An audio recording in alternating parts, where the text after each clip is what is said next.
నమస్తే, నేను లక్ష్మణ్. ఆంధ్రప్రదేశ్లో సిఐడి వర్సెస్ నారా లోకేష్ అంటూ నడుస్తుంది.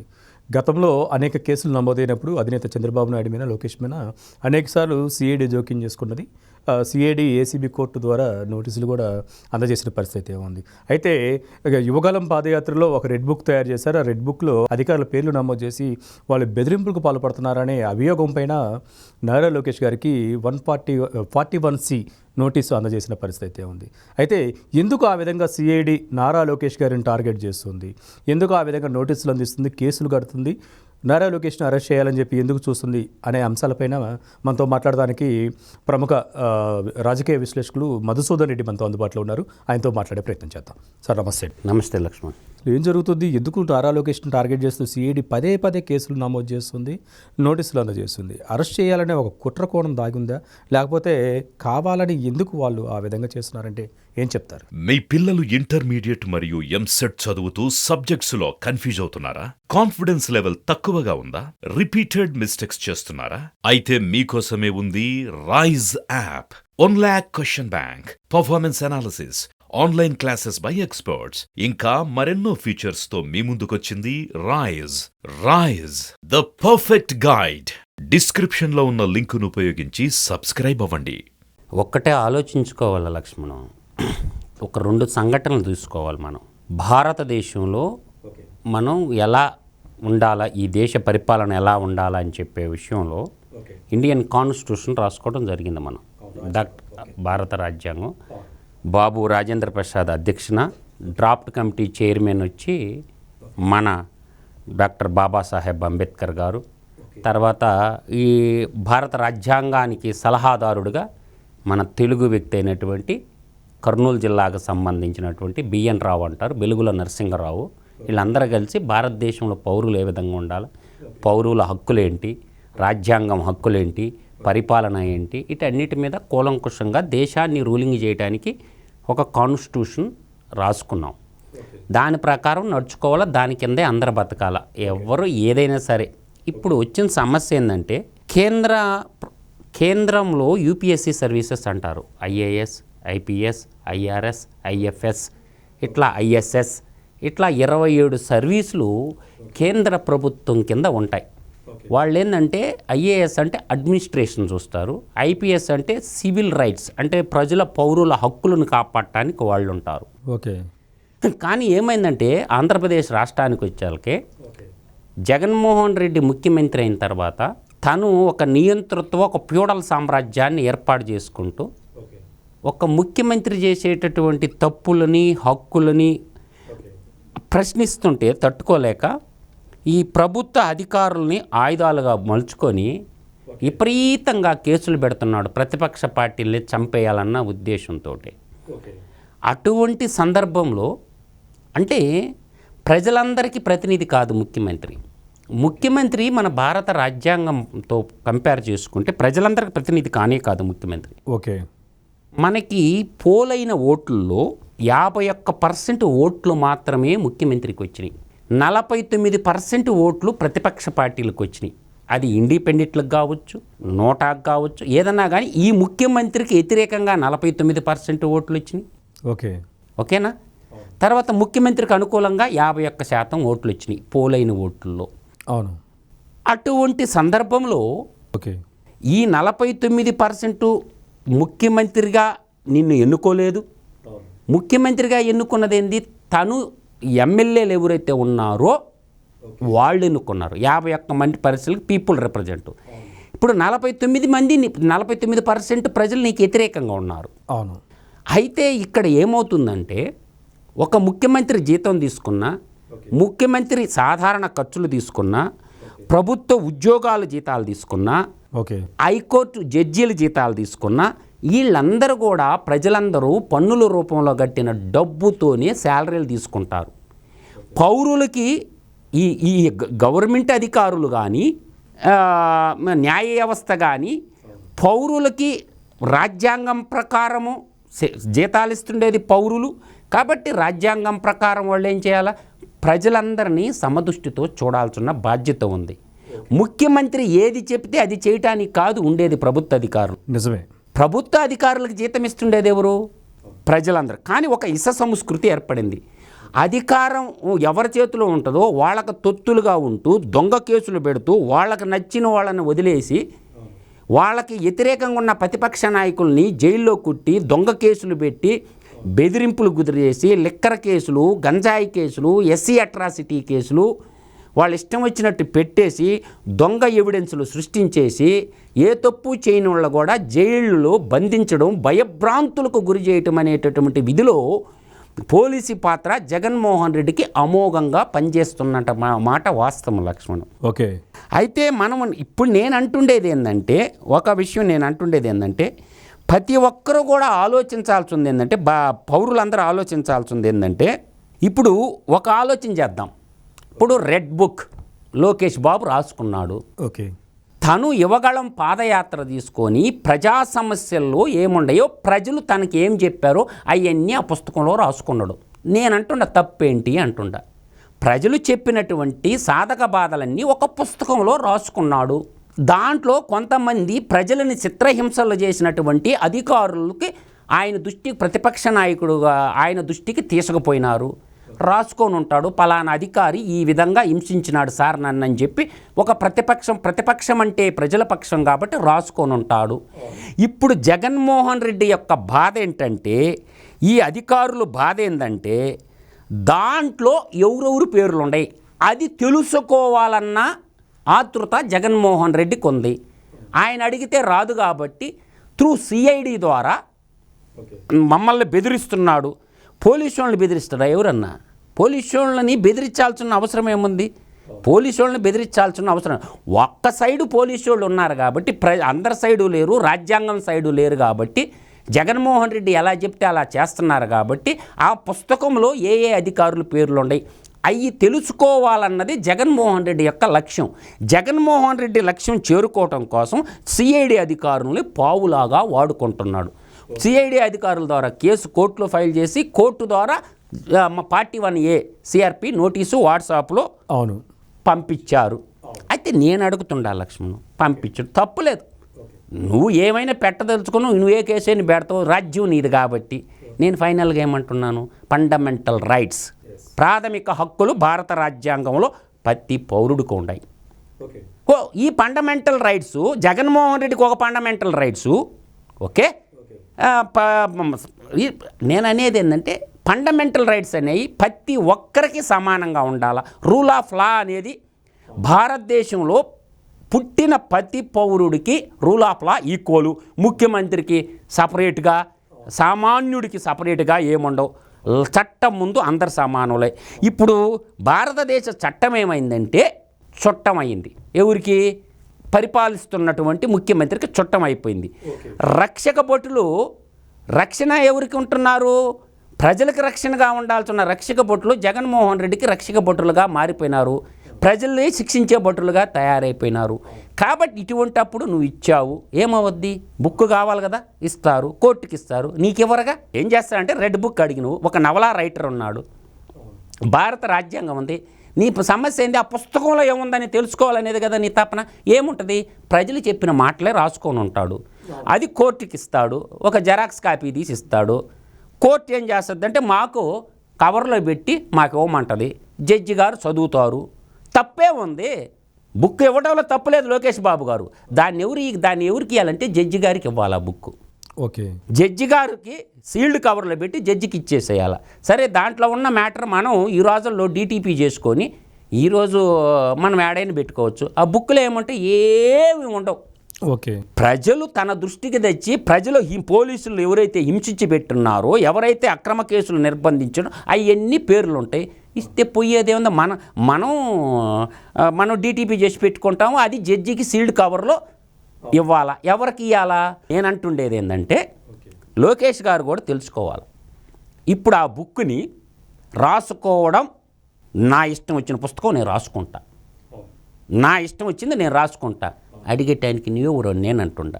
ఇప్పుడు వాళ్ళు అంటుంది అధికారులు బెదిరిస్తుండ అంటుండవు. ఎక్కడ బెదిరించాడు? తప్పు చేసిన అధికారులు అంటుండ, కానీ పేరు ఎత్తి ఏదన్నా ఒక అధికారి పేరు చెప్పిండా? చెప్పలేదు కదా. అధికారి అయితే నేను తప్పు చేసినోడు ఎవరైనా శిక్ష అనుభవించాలి. సుప్రీంకోర్టు న్యాయ సూత్రాల ప్రకారము ఒక రిట్ ఉంటుంది. మాండమస్ రిట్ అని ఒకటి ఉంటుంది. ఒక 6 రకాల రిట్లు ఇచ్చారు మనకి. ఒక వ్యక్తి మీద దాడి చేసినప్పుడు అవును లక్ష్మణ్ గారు 6 రకాల రిట్లు ఉంటాయి. నేను స్పష్టంగా చెప్తా. ఇప్పుడు 6 రకాల రిట్లు మనకు రాజ్యాంగం రక్షణ కల్పించింది. ఇప్పుడు ఇమీడియట్గా ఏం చేయాలంటే ఫండమెంటల్ రైట్స్ 12 నుంచి ఎక్కడ దాకా ఉంటాయి, 35 దాకా ఉంటాయి. భారత రాజ్యాంగంలో పార్ట్ 3లో ఉంటాయి. ఓకే. సో దాంట్లో ఏం చెప్పారు ఒక 2 నిమిషాలు చెప్పేస్తా. భారత రాజ్యాంగంలోని పార్ట్ 3 ఆర్టికల్ 12 నుంచి 35లో పొందుపరిచిన భారతదేశంలోని ప్రాథమిక హక్కులు పౌర స్వేచ్ఛకు హామీ ఇస్తున్నాయి. ఓకే.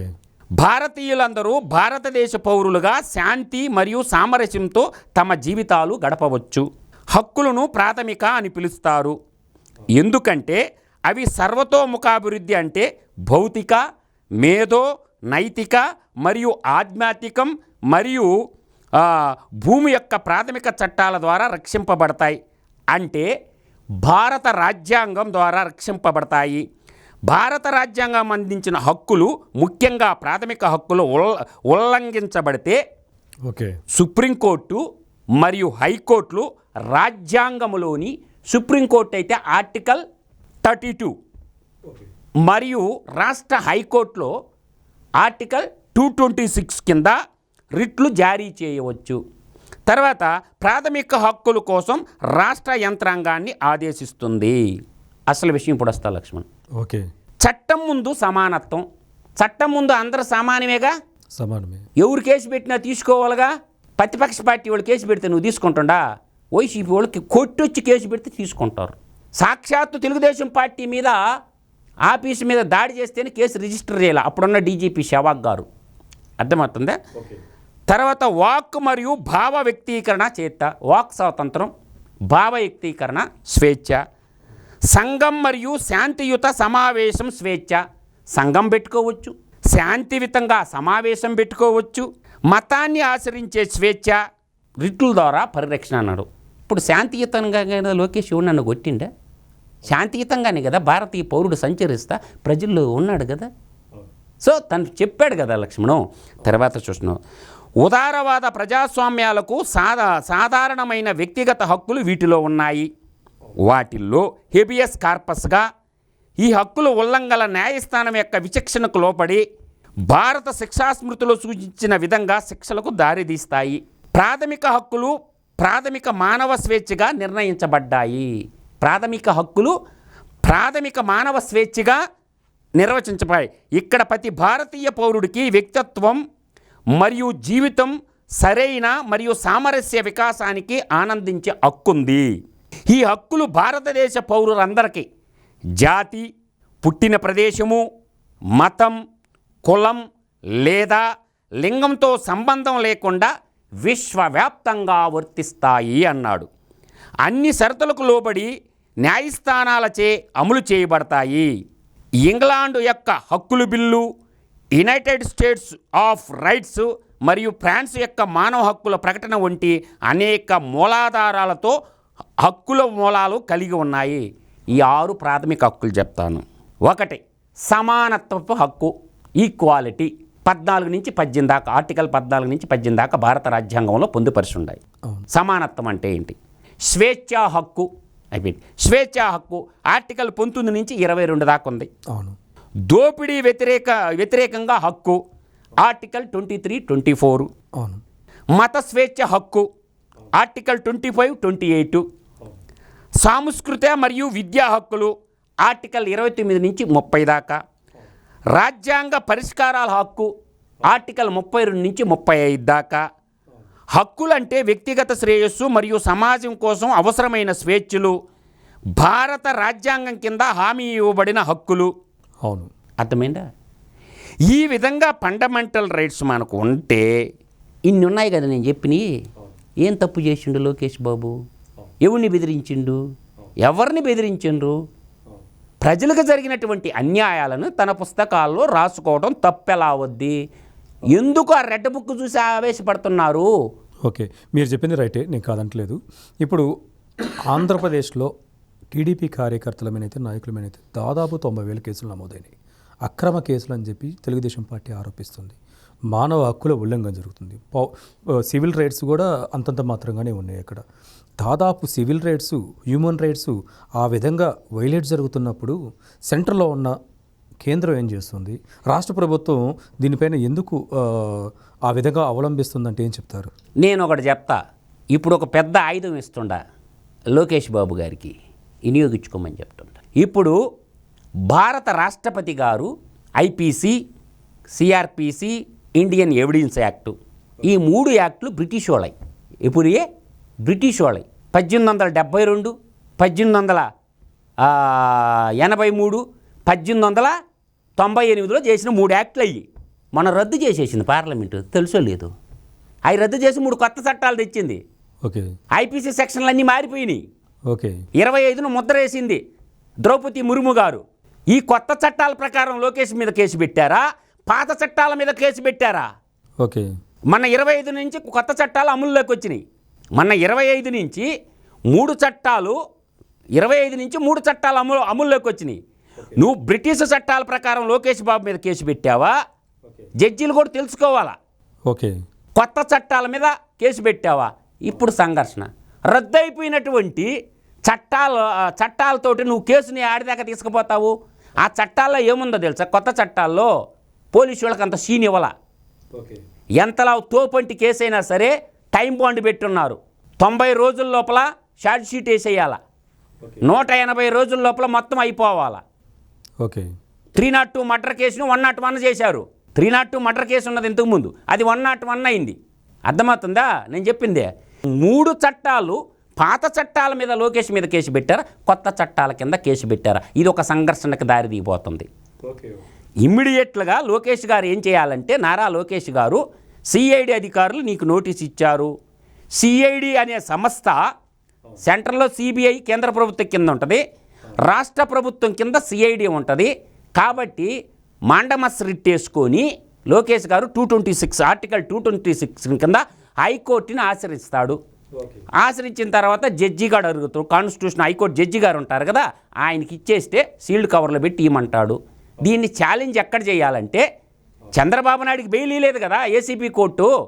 మొన్న అవినీతి కేసు ఒక షరత్ అసోసియేషన్ ఒక దొంగ రిపోర్టు పెట్టుకొని కంట్రోల్ ఆడిట్ జనరల్ రిపోర్టు తీసుకోకుండా షరత్ అసోసియేషన్ రిపోర్ట్ బేస్ చేసుకొని కదా హైకోర్టు కూలంకషంగా పరిశీలించిన తర్వాతే కదా చంద్రబాబు నాయుడికి బెయిల్ ఇచ్చింది. సో లోకేష్ గారు కూడా ఈ రెడ్ బుక్ విషయంని ఆర్టికల్ 226 ఉపయోగించుకొని హైకోర్టులో కేసేసి ప్రజలకు సంబంధించినటువంటి వివరాలు, ప్రజలు నాకు తెలియజెప్పినటువంటి వివరాలు, హైకోర్టు జడ్జి గారు మానవ హక్కులు ఉల్లంఘన జరుగుతుంది కాబట్టి అవన్నీ వాళ్ళ సాధక బాధలు నేను రాసుకున్నాను, నేను ఎవరిని బెదిరించేలో, మీరు అడిగితే నేను ఇస్తాను, సిఐడి అధికారులకు ఇస్తే నేను వాళ్ళని నమ్మేదిలే, మీకు సీల్డ్ కవర్లో మీకు ఇస్తానని చెప్పి మాండమస్ రిట్ వేసి 226 కింద ఇచ్చేసేయాలి హైకోర్టు జడ్జి గారికి. ఇప్పుడు సిఐడి సజ్జల చెప్పినట్టు వింటాం, సిఐడి సజ్జల ఎవరికి నోటీస్ ఇవ్వమంటే వాళ్ళకి ఇవ్వటం, ఎందుకు ఆ విధంగా సిఐడి ఒక జేబు సంస్థలాగా సజ్జల చెప్తే వినే ఒక జీతగాల్లాగా మారారంటే? అసలు ఏం పని అండి సజ్జల రామకృష్ణారెడ్డికి? అసలు ఎవరండి అని అడుగుతున్నాం. ప్రజలు ఎన్నుకున్నది ఎమ్మెల్యేలు ఉండరు, 175 మంది ఎమ్మెల్యేలు. దాంట్లో వైఎస్ఆర్ కాంగ్రెస్ యువజన శ్రామిక రైతు పార్టీ 151 మంది ఎమ్మెల్యేలు ఉన్నారు. వాళ్ళు చూసుకుంటారు. ప్రజా పరిపాలన చేయాల్సింది చట్టాలు చేసే వరకే ఈ మంత్రులకి. ప్రభుత్వానికి ఒక పాలసీ ఉంటుంది. ఆ పాలసీ అసెంబ్లీలో చర్చించి, రాష్ట్ర అసెంబ్లీలో చర్చించి, మా పాలసీ ఇది, దీన్ని ఇంప్లిమెంటేషన్ చేయమని బ్యూరోక్రాట్స్కి ఇస్తారు. బ్యూరోక్రాట్స్ ఏం చేస్తారంటే ఆ పాలసీలు ఇంప్లిమెంటేషన్ చేస్తారు. ఈ బయటి వ్యక్తులకి, ఈ సలహాదారులకి, సాక్షి మీడియాలో పనిచేసిన సలహాదారులకి, సాక్షి పేపర్లో పనిచేసిన సలహాదారులకు అందరికీ ప్రజల సొమ్ము దోపిడీ చేసేయడానికి వాళ్ళు ఎవరండి? ఎగ్జిక్యూటివ్ బాడీ ఉంది, ఏది అడ్మినిస్ట్రేషన్ బాడీ ఉంది, తర్వాత న్యాయం కావాలంటే న్యాయస్థానాలు ఉన్నాయి. వీళ్ళందరికీ ప్రజా సంపదను దోచిపెట్టినటువంటి వీళ్ళందరూ రేపు ప్రభుత్వం మారితే వీళ్ళందరి మీద యాక్షన్ తీసుకోవచ్చు. ప్రజల సొమ్ము అంటే గవర్నర్కి 3,50,000 రూపాయల జీతం ఉంటే ఒక అమర్ అనేటటువంటి ఒక తెలంగాణ జర్నలిస్ట్కి 8 లక్షల రూపాయలు డిఏ వాడి శాలరీల కింద జాతీయ మీడియా సలహాదారుల కింద దోషి పెడతా ఉన్నారు. ఇప్పుడు సజ్జల రామకృష్ణారెడ్డి కూడా ప్రభుత్వం కింద జీతం తీసుకుంటున్నాడు. అసలు ఎవరు సజ్జల రామకృష్ణారెడ్డి? People representation. ఆయన ఏమన్నా ప్రజలు ఎన్నుకున్నారు ఆయన్ని. సో ఆయన సీఎం ఆఫీస్లో కూర్చున్నటువంటి హక్కే లేదు సలహాదారులకు ఎవరికి కూడా. ఇక సీఎం ఆఫీస్లో ఉండాల్సింది ప్రభుత్వ అధికారులు ఉండాలి. ప్రభుత్వ అధికారుల మీద, రాజ్యాంగబద్ధంగా వచ్చిన ప్రభుత్వ అధికారుల మీద సలహాదారుల పెత్తనం ఏంటి? వాళ్ళకి అసలు ఎటువంటి రైట్ లేదు, వాళ్ళు చెప్పిన మాటలు వినాల్సిన అవసరమే లేదు. గెలిచిన ఎమ్మెల్యేలు ఉండాలా, క్యాబినెట్ మంత్రులు ఉంటారు, 175 మంది ఎమ్మెల్యేలు ఉంటారు. సీఎం వాళ్ళకు బావాలంటే ఈడ అపాయింట్మెంట్ ఎందుకండి? 4 తన్నేవాళ్ళు లేరు ఎమ్మెల్యేలు. ఎవడన్నా ఎమ్మెల్యే, ముఖ్యమంత్రి కూడా ఒక నియోజకవర్గానికి ఎమ్మెల్యే అంతే. ముఖ్యమంత్రికి ఏం పవర్ ఉండదు. మంత్రులందరిలో క్యాబినెట్ మంత్రులు ఉంటారు కదా లక్ష్మణ్ గారు, మంత్రిమండలిలో ఒక మంత్రి అంతే ముఖ్యమంత్రికి. అల్టిమేట్ పవర్స్ ఏముండవు. రాజ్యాంగానికి ఎవరు అధిపతి ఎవరంటే గవర్నర్ రాజ్యాంగానికి అధిపతి.